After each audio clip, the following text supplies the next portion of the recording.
Hello everyone and welcome back to Chibi and Chill, the anime and Pokemon podcast.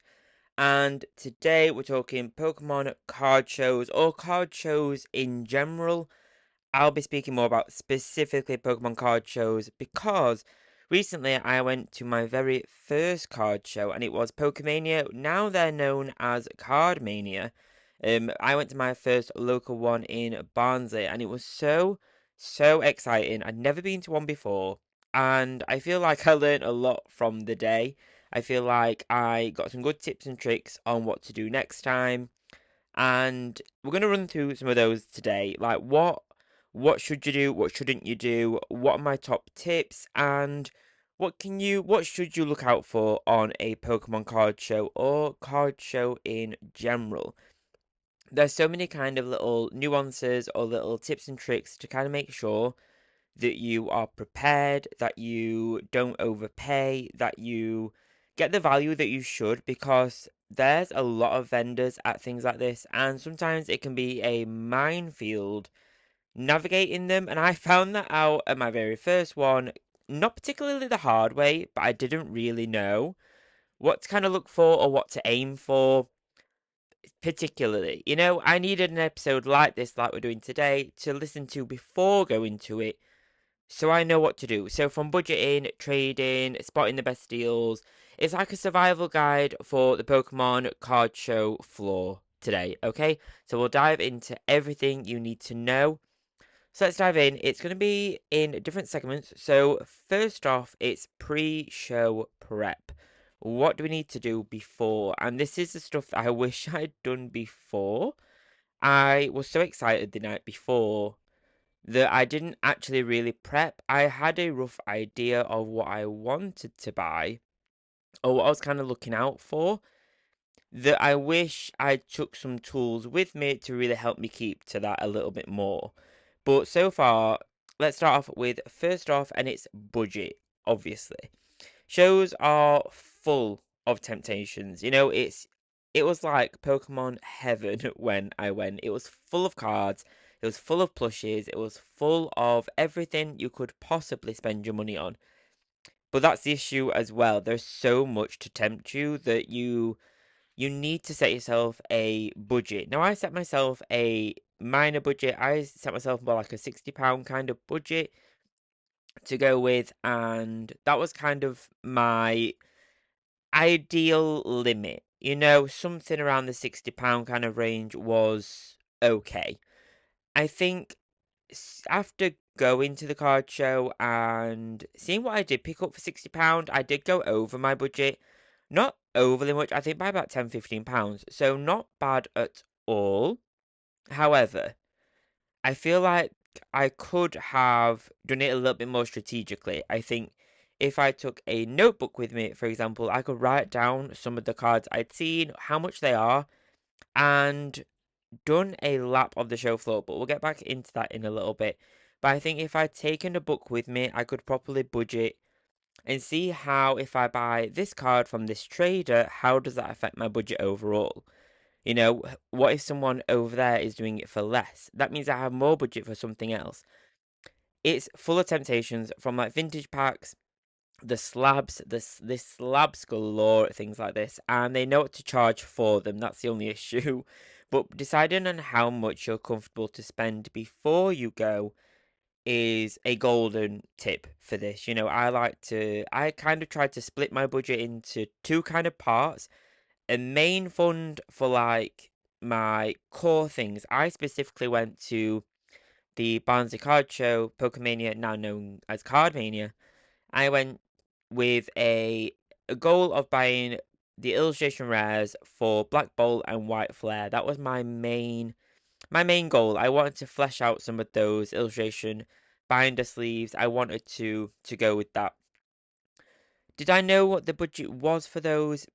Probably not. I kind of went in a little bit blind, and I went to the whole day kind of blind, if I'm honest. But I tried to split it so that if I spent £40 on illustration cards, I'd have about 10 to 15, £20 left to buy something more impulsive. Maybe it's a Japanese pack, that kind of thing. So it kind of gives you a little bit of leeway either side. If you spend less on one thing, you can spend more on another. So, yeah, I wish I took a notebook though. That's always a good idea. Please take a notebook. We'll get into what to take with you anyway later on. But do your homework as well. Check eBay listings, check TCG Player, check price charting as well. I check those anyway when I'm doing things like a whatnot show, selling some of my personal collection. I check price charting or TCG Player, eBay, Vinted to kind of see what the market is like for the card. Sometimes it is tempting to go and just buy the first thing and be like, I want that card, I'm going to buy it. But what if it's overcharging? I'm not saying that people will try and scam you with these things because they're not. However, it's best to know what they're actually selling for so you don't overpay. You know, how depressing or gutting is it if you get home and you've paid £10 for a card that you really wanted, you spotted, and you realise it's actually £4 on eBay. You know, you could have got another card and something else, maybe like a fun pack or something as well. So sometimes doing your homework and sitting the night before or the morning of and seeing if I'm going to aim for this card, it should be this price, and anything around that is fine. Anything super higher than that, probably not worth getting if I'm honest. I know it's tempting. I know it's tempting because I was so tempted to pick up so many cards because they're there. They're right in front of you. You can see the quality, you can see the condition, and it's exciting to think I can walk away with that card right now. But if it's way over the cost, don't buy it. Be your own kind of moderator, you know? Don't buy it straight away. Then you need to pack smart. So this is what I was kind of talking about is pack smart. Now I made the really big mistake of taking absolutely nothing but my phone with me. I took nothing, and I mean no book, no binder, no bag, no sleeves. So I went in absolutely empty-handed, apart from my phone. But please do not do what I do. Please take a book first. And we mentioned the book before, but taking a book with you can allow you to it can allow you to make a note of what you've seen, what stall was it at, what price it was. I struggled to kind of keep track of where I saw what card and who it was with. I missed out on one card and it was the Lampen illustration rare, and I couldn't find it at any other store. So I did miss out on actually a card that I did actually aim to go for specifically on that day, and I could not find it again. I'm still distraught to this day. I could not find it again. It had gone. Well, maybe it's gone. The binders, the thing with things like this is there's binders everywhere. So if you see one in one, you've got to kind of remember what page it was on, where it was in the show floor, price. There's a lot of detail to kind of remember to make sure that if you're not gonna buy straight away, where to come back to and where it was and on what page. Make it easier for yourself. Don't try and remember everything like I tried to do because I did miss out on that one, but I know now for future, you know? But take a binder with you as well. It doesn't have to be a big binder. I personally love the VaultX ones. If you follow me on social media like TikTok, Instagram, you'll see that I post about the VaultX binders all the time. I have one specifically for my ghost binders, both ghost cards, but you can actually get a binder for 10% off at the minute. The VaultX Pokemon binders are all in stock at the minute. Just a little side note here. But you can get 10% off with my code CHIBIWEEB. So that's CHIBIWEEB. So you get 10% off your order on everything you order with my code CHIBIWEEB at vaultx.com. So do check that out. Because a binder allows you to protect and easily carry what you've bought.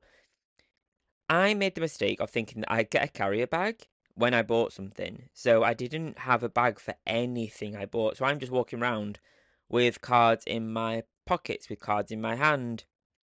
And I'm trying to look through stuff with other cards in my hand. And it was a lot to juggle and it was quite stressful. From that perspective, I wish I took a binder with me. An empty binder would do you wonders. Just something to put the cards in that you've bought. Maybe if you want to trade some cards as well, put them in there So you can have a page of, okay, so if I see a card, I could potentially negotiate this one to trade it over. I could trade it for a card, or I could trade it for credit. I don't know, whatever. You can trade this stuff. So bring a binder, make it easy for yourself. Do not do what I do and get stressed because it was summer as well, so it's hot. They will give you the card in like a penny sleeve, which is great, or most do. But honestly, the stress of having those just carrying around in my hand was not worth it. I wish I took a binder. Even if I just took my ghost binder and put all the cards in the back, I should have done that if I'm honest. But hey ho, we live and we learn, and this is what's building this episode for you guys, so you don't make the same mistakes as me.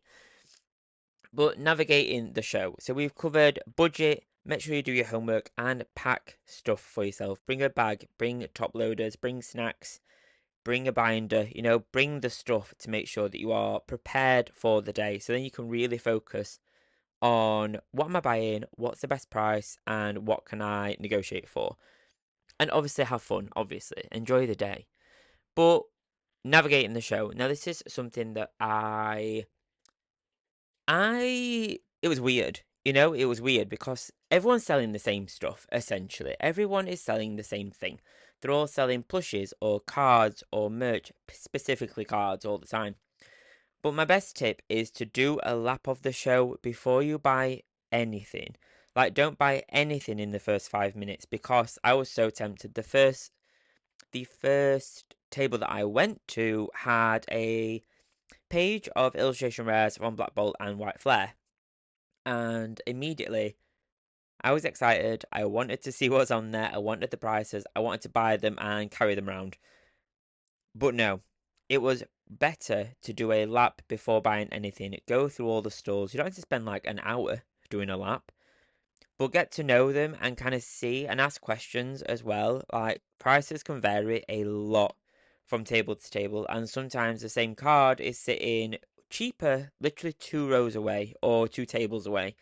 It's better to check than just purchase straight out. I think when I looked, a lot of the cards I was looking for were about £8 to £10. Some were 15, but some tables had the same card for £15. And across the way, at the first table I saw, she had a better deal for me. She was able to do them for £8 or £9 instead of the 12 to 15 range. So I went back to her for this exact same card and walked away with the same card, same great condition, but with more budget left. It is so worth just doing a lap, and it's actually great to kind of see the vendors as well and see what's out there. Like if you've got a long list, it's worth doing that and a longer lap to make sure you can really proper look. I think one thing I wish I had done, I was a little bit nervous at the show. I kind of like introverted a little bit. I wish I'd just gone to every single stall and gone, "Hello, I'm Ryan. Do you have any Black Bolt and White Flare illustration rare cards?" And just let them answer, have a chat with them, and they might have a specific binder page that has them in. Later on in the show, I did kind of get used to that. I did ask some vendors, but I wish I'd done that at the start to really kind of know, okay, those vendors said they didn't have it, so there's no point looking at those unless I'm looking for something else. It's kind of worth getting the lay of the land and seeing where this stuff is that you're wanting to buy. It's worth checking and making friends with them as well. Be friendly. They're there to do business, but you're there as a customer, so it's nice to chat with them.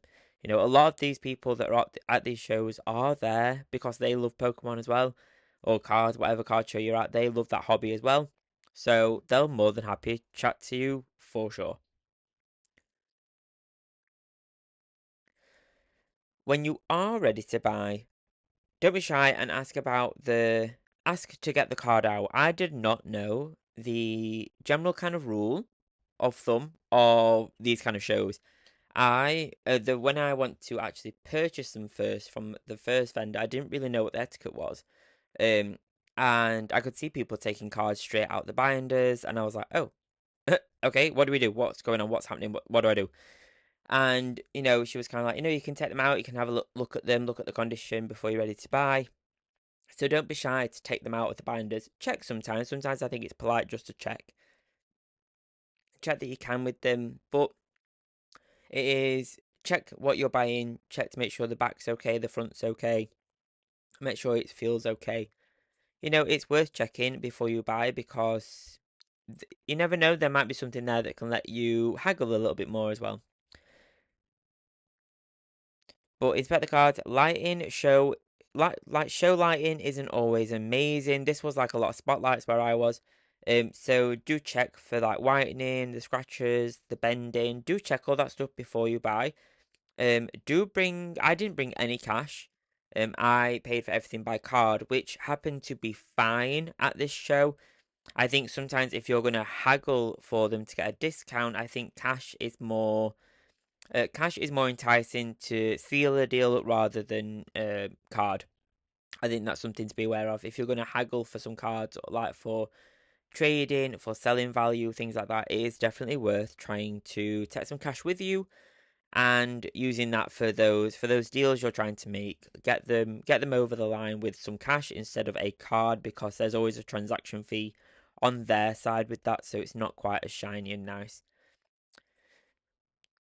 Trading and networking. Now, this is something that I mentioned earlier on, which was the introvertedness, the shyness that came over me, like more or less immediately, because it was my element and I was so excited, but I was so nervous to speak to anyone because it was quite intimidating. It was a little bit intimidating. It's kind of weird.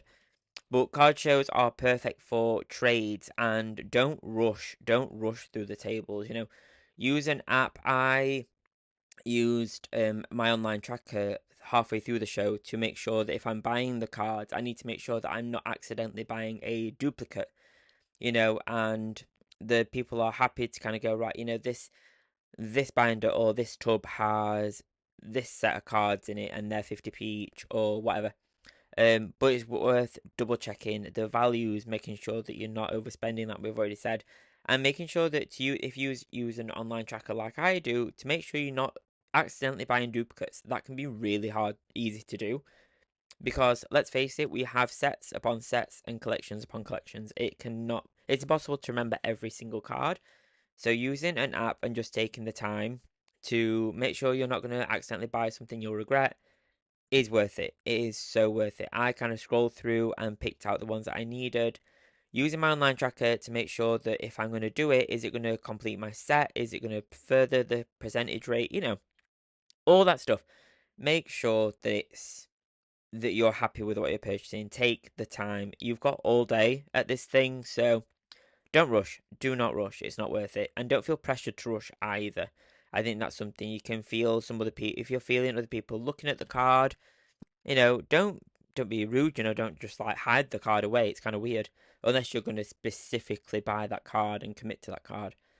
But don't rush either. Don't feel like you have to rush and look through the stuff. You're there as much as everyone else. Say hi to people, start conversations. I've already kind of mentioned that, but just be nice. People are there and they love to have a laugh. They're there all day, so have a nice chat with them. Get some business cards as well. It's always nice to kind of share them on social media as well. Share their businesses, show the support. We're all there because we love Pokemon cards, so it's nice to kind of share the love as well. And keep an eye out for side events as well. So some tables where I was at were having little like tournaments and trade areas. So it can be really cool to have a go at these things. I don't know if some might do like the actual trade packs, things like that, the contestant packs. But I think it'd be really cool. I didn't have a go because I was so overwhelmed anyway. But there are areas at these things for trading and competitive play. So do have a go. Have a go and see how you get on. Try some of the new cards out if you've taken a deck with you. Get like a VaultX deck box to take a deck with you, that kind of thing. Again, you can get 10% off with my link. But yeah, take a deck with you if you're into competitive play and have a go and see how you get on. You can make your own prizes and that kind of thing. Trade something that you've already got, or have fun with the day. It's not all about spending at these things as well. It's about making the most of the day. It's taking some photos. It's having a go with the TCG. It's having a go. Opening some packs while you're there. That kind of thing. Enjoy the day. The world is your oyster at things like this, and you can spend all day, and I mean you can spend all day at these things. So definitely do check it out. And finally, do not stress about it. These cards there are some super rare cards, obviously, but if you don't get the one, like I didn't get that Lampent card, unfortunately, but I know there's some on eBay, on Vinted, on TCG Player, on wherever. There are others of it. So it's not the end of the world if you don't get one. I think it can be super easy to get stressed out at things like this because you're looking for that one card, you're looking for a specific thing. But go in open minded. If you go in and you're too specific about what you're wanting to kind of find, it can be really upsetting.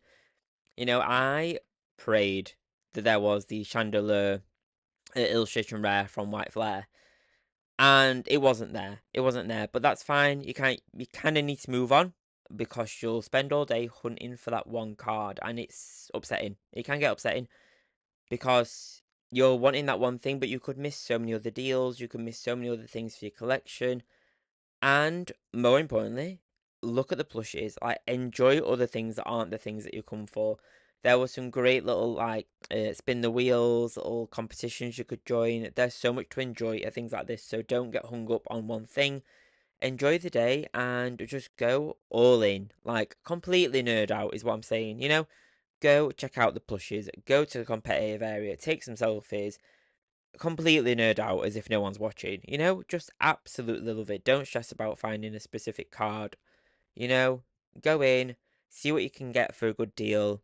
Enjoy Pokemon with a load of other people that also love Pokemon. There's millions of people out there that love Pokemon, and they're somewhere in your local area. That sounds like a dating app. Somewhere in your local area, go and check them out. Go and have a laugh with them. Go and see what they've got for sale. Enjoy the day. But those are my top tips for, I guess, specifically a Pokemon card show, but any card show in general.